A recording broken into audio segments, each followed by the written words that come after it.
Que a paz de Cristo esteja conosco. Pessoal, peço perdão, estou com a pastilha na boca, porque assim, 1/3 dos paranaenses estão com tosse, o outro terço com gripe, e o outro terço está com tosse e gripe. E eu sou do terço que está com tosse. Então, se eu tossir, me perdoe, mas não tem jeito, né? O tema dessa noite é vencendo o egoísmo. E aí nós vemos aí na leitura que o Everton fez, o Evangelho falando de caridade, né? Aquela máxima de Allan Kardec que nós conhecemos, fala da caridade não há salvação. E por que eu escolhi esse trecho do Evangelho para ser lido? É porque a caridade é o oposto do egoísmo. Ela se opõe ao egoísmo. A pessoa que é caridosa não pode ser egoísta. Por isso a leitura, né? E aí, por que é tão importante nós combatermos o egoísmo? Se nós examinarmos todo o mal que assola a humanidade, desde sempre, a grande causa é o egoísmo. Qual o motivo das guerras? O egoísmo. Qual o motivo das discórdias, das brigas, das perseguições, das traições, das injustiças? O egoísmo. Os Espíritos disseram a Kardec que as grandes duas chagas da humanidade é o egoísmo e o orgulho. Veja só que frase forte, né? As chagas da humanidade. Que são chagas? São feridas, né? Então, as grandes feridas da humanidade, o orgulho e o egoísmo. E Jesus foi o grande combatente, né, do egoísmo e do orgulho. Quem mais pregou e exemplificou tão bem a humildade e a caridade quanto o Mestre. E aí nós nos debatemos, nós sofremos, fazemos sofrer, porque não conseguimos extirpar de nós ainda esse egoísmo e esse orgulho, as nossas grandes chagas. Mas, para nós identificar, para nós combatermos algo, a primeira coisa a se fazer é identificar. Enquanto não se identifica, não sabe nem sequer da sua existência. Então, será que nós somos egoístas? Será que nós temos esse egoísmo presente em nós? Só vamos conseguir melhorar, combater esse egoísmo se conseguirmos enxergar. E o grande problema é que muitas vezes nós seguimos às cegas, sem perceber esse egoísmo que está presente em nós. A gente não se dá conta. E achamos que estamos fazendo tudo certo, achamos que vamos bem, obrigado, e não nos damos conta disso. Mas, se fizermos um autoexame, nós vamos identificar sim esse egoísmo na gente, em cada um de nós. Em uns mais, em outros menos, mas está presente na gente. E se faz urgente essa identificação para que possa haver um combate. Porque, repetindo, enquanto não se enxerga, não se sabe que tem, não percebeu. E aí nós vamos pontuar algumas situações em que o egoísmo se faz presente e a gente nem se dá conta. É claro que tem tantas outras situações em que o orgulho se faz presente, o egoísmo é essa. O orgulho também, né? Mas vamos pontuar algumas. Quando nós estamos em lugar comum, na fila de algum lugar, na fila para pegar o ônibus, na fila da consulta médica, na fila de alguma coisa, e nós acabamos passando na frente de alguém. O que nos levou a fazer isso? O egoísmo. A gente achar que nós somos mais importantes que o outro. O outro está ali a mesma intenção, de comprar alguma coisa, de ser atendido, mas aí nós achamos que nós somos especiais, passamos por cima da pessoa para ser atendido primeiro. Está aí o egoísmo, uma coisa simples, né? Se o nosso vizinho passa mal de noite, o microfone desligou, assistência técnica.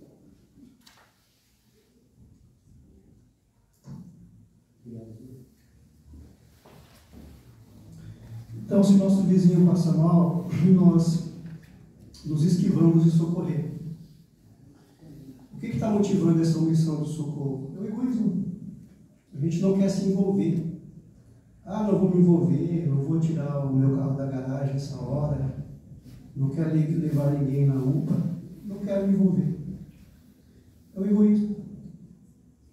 Quando a gente está no trânsito e tem um carro ali há um tempão tentando entrar na pista, ele está na transversal ali tentando entrar na pista principal, dando seta e ninguém dá passagem para ele.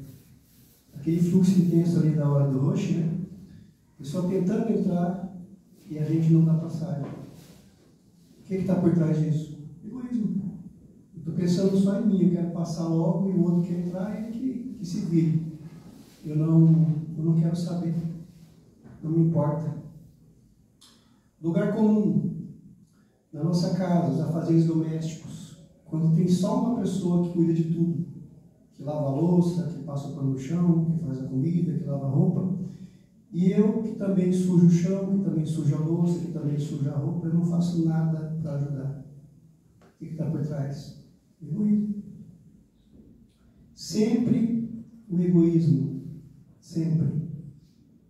Quando alguém me oferece na minha porta um celular que custa R$1.800, me oferece por 200, e eu compro, sem querer saber se aquilo é fruto de roubo, se a pessoa que era dona do celular perdeu a vida por causa daquilo, eu não quero saber. Eu quero me dar bem, porque afinal de contas custa R$8.800, eu estou pagando 200. O que é isso? Egoísmo. Eu estou pensando só em mim. Não quero saber do outro.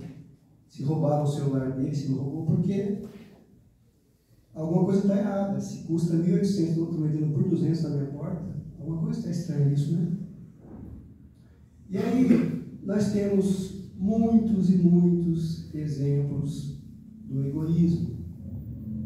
E o egoísmo, por onde passa, ele vai deixando um rastro de destruição, porque afasta as pessoas, promove injustiças, promove briga.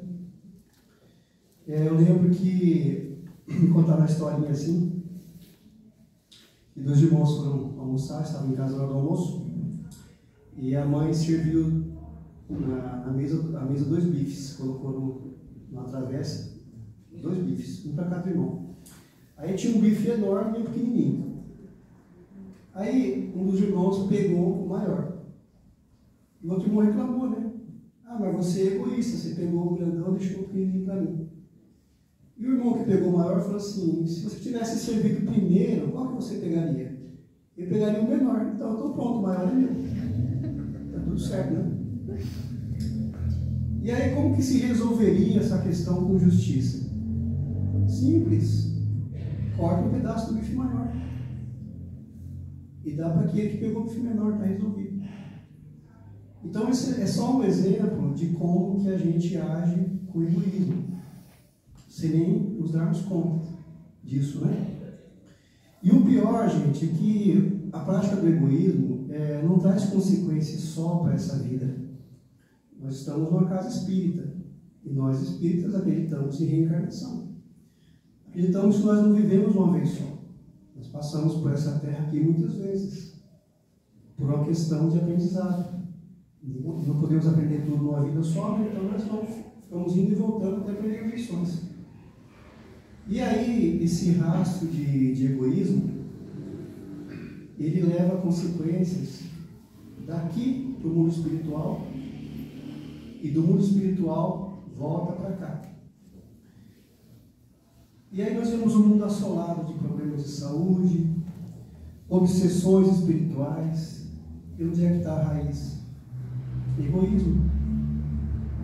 Quantos casos sérios de obsessão espiritual que levam a pessoa muitas vezes à loucura? Os hospitais psiquiátricos estão cheios de pessoas obsidiadas. Ah, mas são todas as pessoas que têm problema psiquiátrico que são obsidiados? Claro que não. Tem questões que são orgânicas mesmo e tem que ser tratada como tal. Porém, há muitos desequilíbrios que são tidos, tomados como loucura, e que na verdade a causa é a obsessão espiritual. Há muitas pessoas internadas gravemente em hospitais psiquiátricos, cuja causa da sua doença é a obsessão espiritual. E aí, quando vamos investigar o passado, aqui no fundo nós temos a sala de reunião mediúnica, e é comum nós ouvirmos os espíritos falando aí, os obsessores vêm, e aí nós perguntamos: por que você está perseguindo fulano? Por que essa intenção de destruir a vida dele? Por que tanto ódio? E aí nós ouvimos as histórias. Ah, na outra vida ele me matou. Na outra vida ele roubou tudo que eu tinha. Na outra vida estuprou minha filha, estuprou minha mulher. Na outra vida me enganou. E qual que é a causa disso? Egoísmo. Se alguém rouba o outro alguém, a causa disso é o egoísmo. Se alguém estupra, mata, é o egoísmo. E nós percebemos esse mal passando de uma vida para outra, de uma vida para outra, promovendo sofrimento, dores, tantas angústias, né? Tanto medo. Qual que é a causa? O egoísmo. Sempre o egoísmo. Toda vez que alguém pratica um mal, seja ele pequeno ou grande, não há outra causa senão o egoísmo. Porque quando não temos o egoísmo em nós, antes de fazer qualquer ação ruim contra alguém, nós vamos pensar: mas e se fosse comigo, né? Lembra lá de Jesus, quando ele fala para a gente fazer para os outros aquilo que gostaríamos que fizessem para nós? Então, se nos colocássemos no lugar do outro, nós não faríamos. Simples assim. Quando não nos colocamos no lugar do outro, nós olhamos só para o nosso próprio umbigo, é aí que nós enfiamos os pés pelas mãos e cometemos o erro. E é interessante porque quando os espíritos falam para Kardec, né, que as chagas da humanidade é orgulho e egoísmo, a gente pensa que eles vão fazer um longo discurso, né, discorrer bastante. Ah, mas o mal da humanidade é isso, é isso, é isso. Não. Apenas essas duas palavras: o orgulho e o egoísmo. Simples assim. E aí nós vamos nos debatendo, espalhando espinho no caminho por onde nós passamos, fazendo sofrer e sofrendo junto também. Porque não tomamos essa iniciativa de nos examinarmos? Sempre que a gente escuta aqui nessa tribuna as palestrantes falarem de Santo Agostinho, né? Aquela infalível receita dele que ele fala para nós, ao final do dia, examinarmos tudo que nós fizemos, onde nós erramos, onde nós acertamos, para que a gente possa no dia seguinte fazer melhor, né? E isso aí que é o autoconhecimento. Quando o antigo filósofo grego falou: conhece-te a ti mesmo, é isso. Porque enquanto nós não nos examinarmos, nós não nos conhecemos. E sem nos conhecermos, caminhamos às cegas, perdidos, errando, achando que estamos acertando, sem identificarmos o erro em nós. Porque isso, gente, é certo como 2 e 2 são 4. Se eu não consigo enxergar o mal que é em mim, eu não vou combater, porque eu não estou enxergando. Como você combate algo que você não percebeu? Como combater um defeito que você pensa que não tem? Então, por isso que é tão importante esse autoexame, esse conhecer-se, né? No final do dia, dá um pouquinho de trabalho, não demora muito. Passar em revista. O que eu fiz durante o dia? Eu acertei em tudo? O que eu poderia melhorar? Onde que eu errei e que eu poderia não errar ou fazer melhor amanhã? Se eu errei, será que não cabe um pedido de desculpa? E é curioso, né, a nossa natureza, a gente consegue falar uma palavra dura tão facilmente, né? Basta alguém pisar no nosso carro, alguém falar alguma coisa que nós não gostamos, que rapidinho a gente já responde na mesma altura, né? Ou até mais alto. Agora, para fazer um pedido de desculpa é uma dificuldade. A gente fica com vergonha, né? Dá vergonha, a gente trava. E aí nós percebemos o quanto que há em nós para melhorar, irmão. Porque um pedido de desculpa, às vezes evita tantos males, evita mágoa, evita ressentimento. Esse microfone está obsidiado.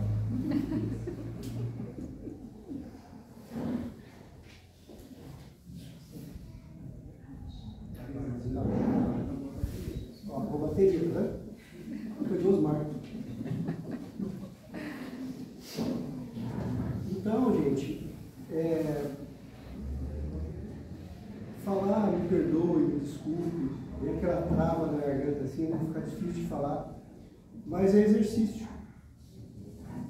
A gente vai praticando, vai insistindo, fala um desculpa rapidinho, meia boca, depois já fala me perdoe com mais clareza, com mais vontade, e assim a gente vai aprendendo a pedir perdão.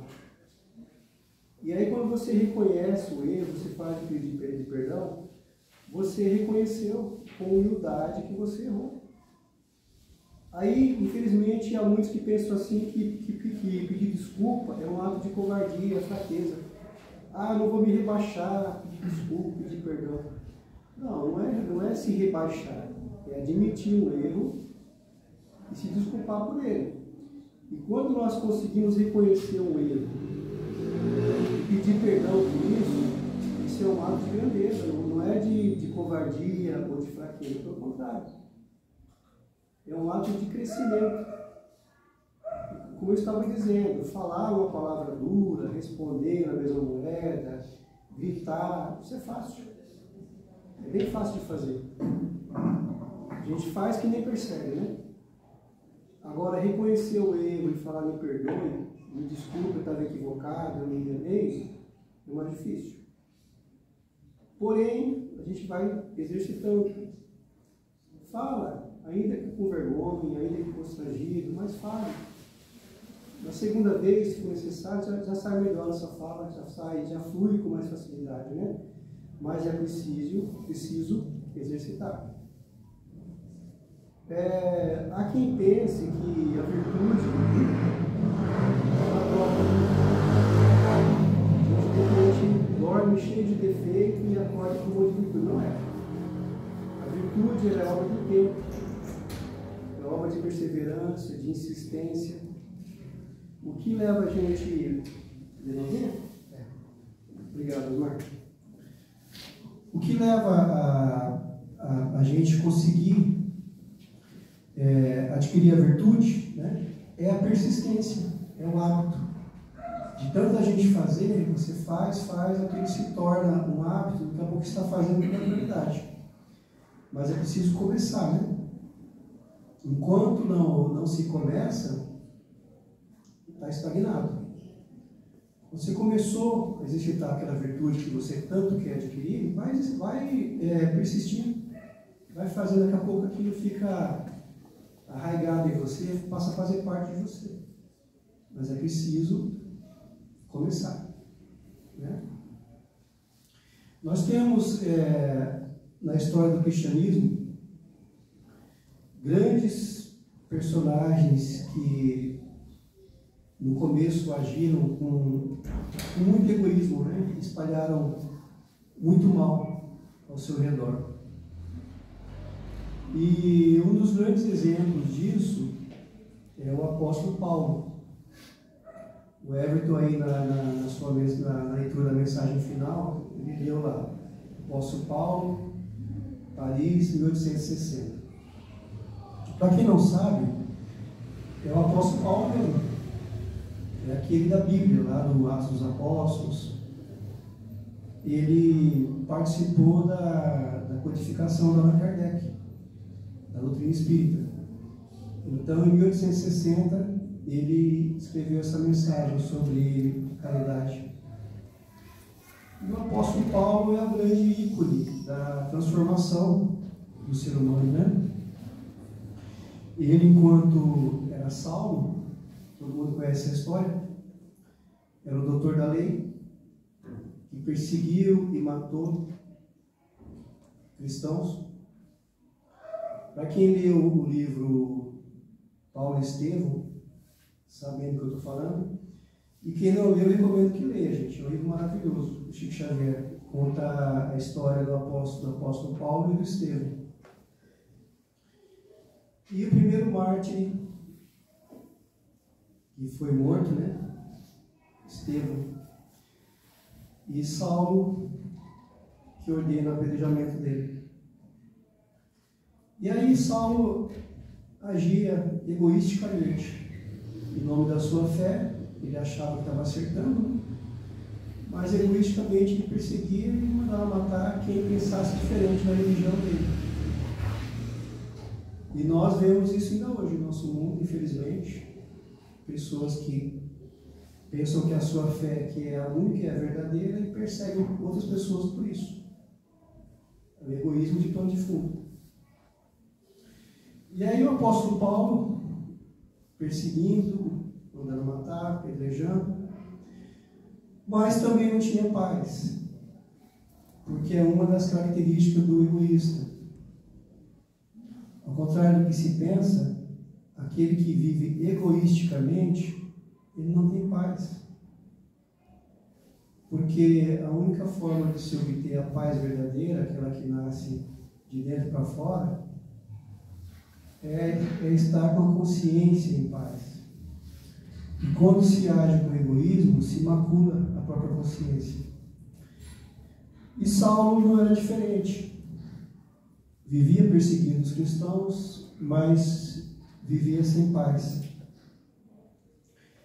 E quando ele vai para a sua última missão, a sua infeliz missão de prender mais um cristão, ele vai com 2 soldados pela estrada de Damasco. Ele ia até a cidade de Damasco para prender o Ananias. E aí ele vai sobre o seu cavalo, perdido nos seus pensamentos. Não estava feliz, mas estava seguindo, perseguindo, e ia perseguir mais um. E aí, quando Jesus aparece para ele no meio da estrada, ele vê aquele clarão imenso no meio da estrada e ele cai do cavalo. E Emmanuel nos narra esse episódio lindamente no livro Paulo e Estevão. Emmanuel fala que ele já cai instintivamente de joelho. Ele fala: vemos o orgulhoso moço de Tarso tombar do seu cavalo e já cair genuflexo. E ele levanta as vistas e vê a luz de Jesus, e a luz era tão forte que ele perde a visão naquele momento. A luz do Cristo cegou ele. E Jesus fala para ele aquela frase inesquecível, né? Saulo, Saulo, por que tu me persegues? E aí trava um diálogo com ele e fala para que ele vá até Damasco, continue a sua estrada e procure Ananias. E ele vai cego, chega lá com dificuldade, sem enxergar, mas consegue encontrar Ananias.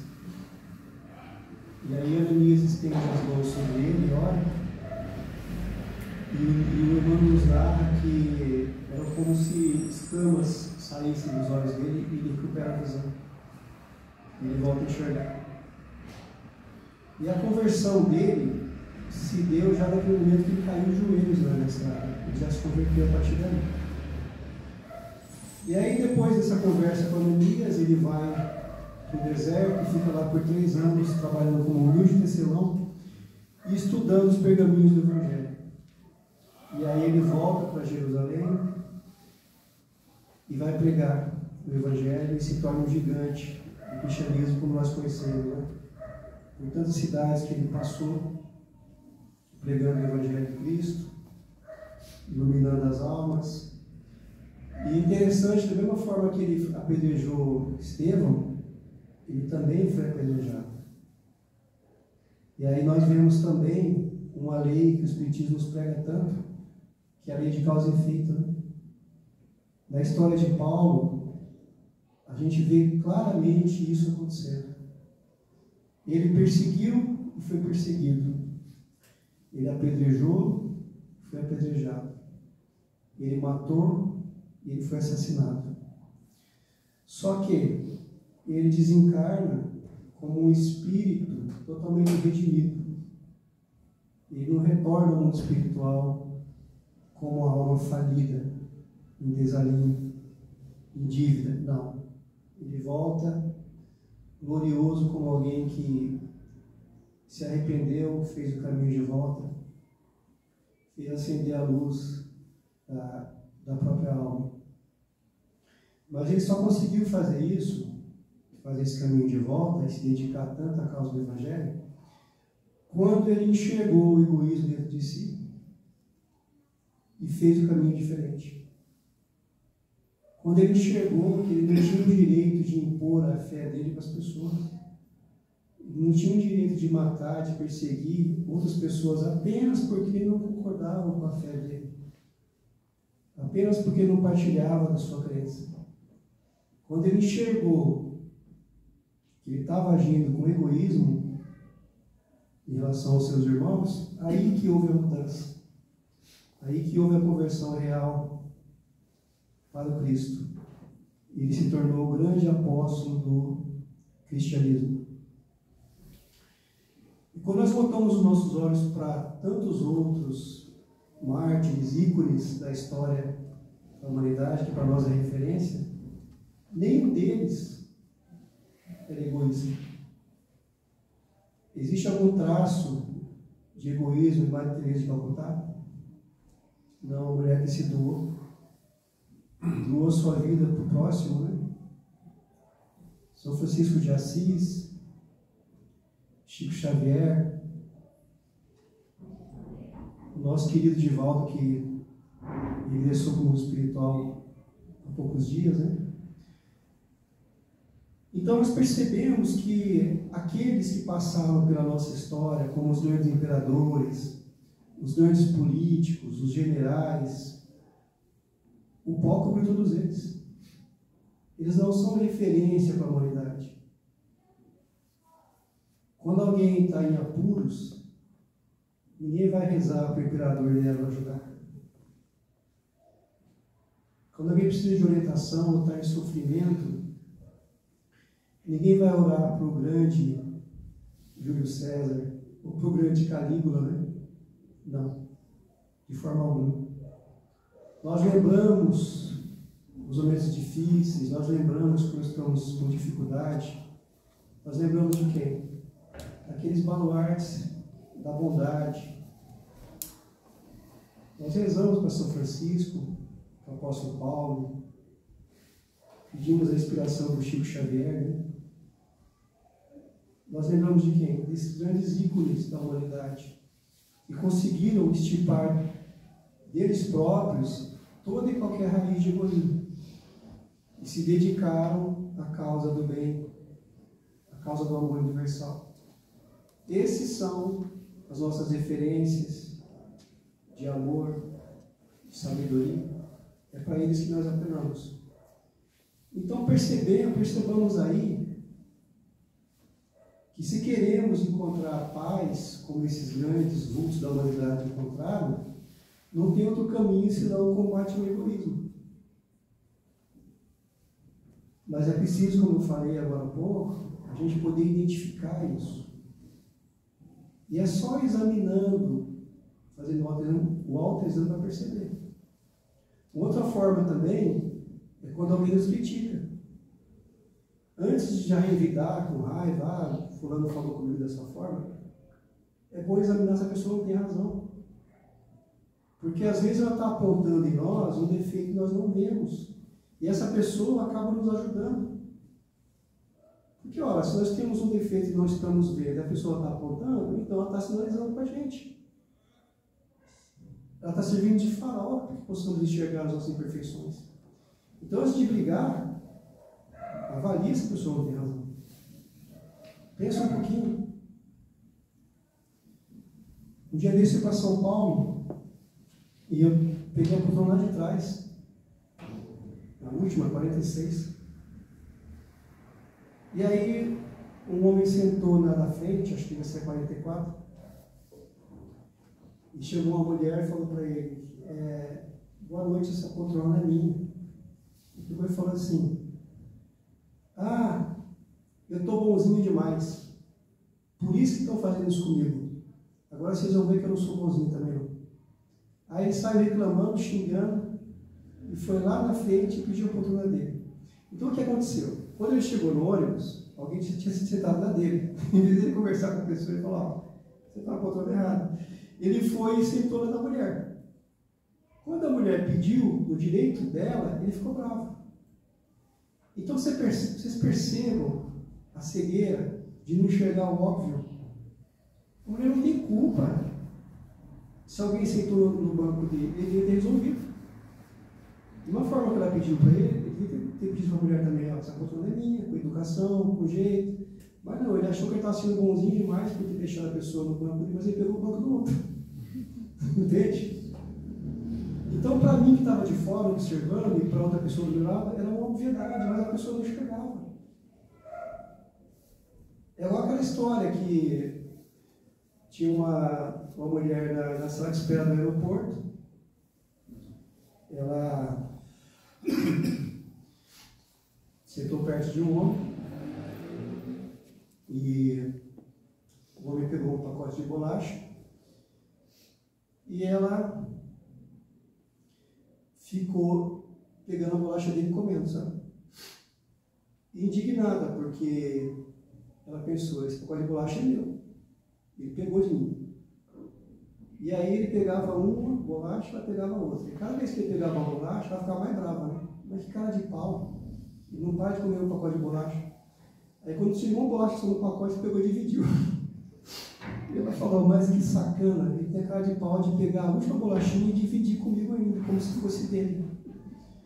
Aí chegou o avião do homem, ele foi embora, e ela pegou a bolsa, ela viu que o pacote de bolacha já estava dentro da bolsa. Estava intacto lá dentro. Então, na verdade, quem estava sendo generoso com ela era ele. O pacote de bolacha era dele. E até a última bolacha dividiu com ela. Então, quantas e quantas vezes a gente está agindo igual a mulher do pacote de bolacha? A gente está pegando a bolacha do outro e não se dá conta. A gente não percebe. E acha que nós estamos certos. Deixa eu dar uma olhadinha aqui no celular, porque eu não enxergo o relógio ali na parede, senão vou me perder aqui. Então, gente, é preciso estar atento, sabe, para a gente poder enxergar onde é que está o egoísmo na gente. E aí a leitura do Evangelho também que o Everton fez, fala o seguinte, que não basta nós não fazermos o mal, é preciso fazer o bem. Porque só o fato de não fazer o bem já é o mal. E eu juro para vocês, a oportunidade de fazer o bem nós temos diariamente. Mas como? As coisas mais simples. Você mora num prédio e você está no elevador, está chegando alguém, segura, espera a pessoa entrar. Faz a gentileza. É chato quando a pessoa está chegando no elevador, a porta fecha na cara dela. Né? Espera um pouquinho. Seja gentil. Vai levar o lixo lá embaixo, coloca no lugar certo. Você mora em casa, não mora em prédio, não coloca teu lixo na lixeira do vizinho, a lixeira é dele, não é tua. Vai na padaria, pergunta se teu vizinho quer alguma coisa. Não custa. No ônibus, viu alguém que está com dificuldade, cede o lugar. Está com menos pressa que alguém? Dá a vez para ele. São pequenas coisas que fazem a diferença. Então, a oportunidade para servir, para ajudar, é o tempo todo. E a leitura nos fala de caridade. E aí, quando eu falo de caridade, vem à nossa mente aquela coisa clássica, né? Que é doar um prato de comida, doar uma cesta básica, doar um pacote de fralda. Isso também é caridade, deve ser feito sim. Mas A caridade, ela se aplica em tudo. Quando você tem a caridade de prestar ouvido porque alguém precisa falar. E quantas vezes até na fala nós somos egoístas. Nós vamos conversar com alguém, mas acaba sendo um monólogo, só nós que falamos. Só nós falamos como se o outro não tivesse necessidade de falar também. Então também a forma de caridade é você se calar um pouquinho e escutar o outro. É uma forma de caridade você não falar o tal do desaforo, né? Fique quietinho. O Chico, o Emmanuel fala que a gente nunca vai se arrepender por calar a palavra dura. Porque depois que ela sai da boca não tem como voltar. Né? Então a gente se arrepende por ter falado a palavra dura, mas por ter calado, não. Então também é uma forma de caridade você não retrucar o tempo todo, você não debater o tempo todo. Como eu vi a frase na internet, eu achei bem legal, dizendo assim: eu estou preferindo ter paz do que ter razão. Às vezes deixa eu falar, o outro acha que tem razão, tá bom. Não quer dizer falar amém para tudo, mas tem coisa que não vale a pena. Então a caridade também, você ficar um pouquinho quieto, não debater o tempo todo, desculpar, escutar, pedir desculpa. Ajudar a esposa na limpeza de casa, ajudar na tarefa doméstica. É caridade também. Então, meus queridos, eu não vou me estender mais, mas a grande reflexão que fica para nós é que não há paraíso possível se nós não construirmos dentro de nós a paz. E aí, eu sempre falo aqui, quando eu venho falar com vocês, quando Jesus disse: o reino do céu está dentro de vós. Não existe lugar perfeito, maravilhoso, se a gente tiver o inferno dentro da gente. Se o inferno está dentro de nós, onde nós formos, vamos levar o inferno junto. Então, por isso que ele falou: o reino de Deus está dentro de vós. Então, precisamos construir esse reino de paz dentro da gente. Para onde quer que nós chegamos aí, onde quer que estejamos, possamos estar em paz. Porque o reino de Deus já está dentro da gente. E não se constrói esse reino de Deus se não estiparmos o egoísmo dentro de nós. É o único caminho. Deus os abençoe. Muito obrigado por me ouvir.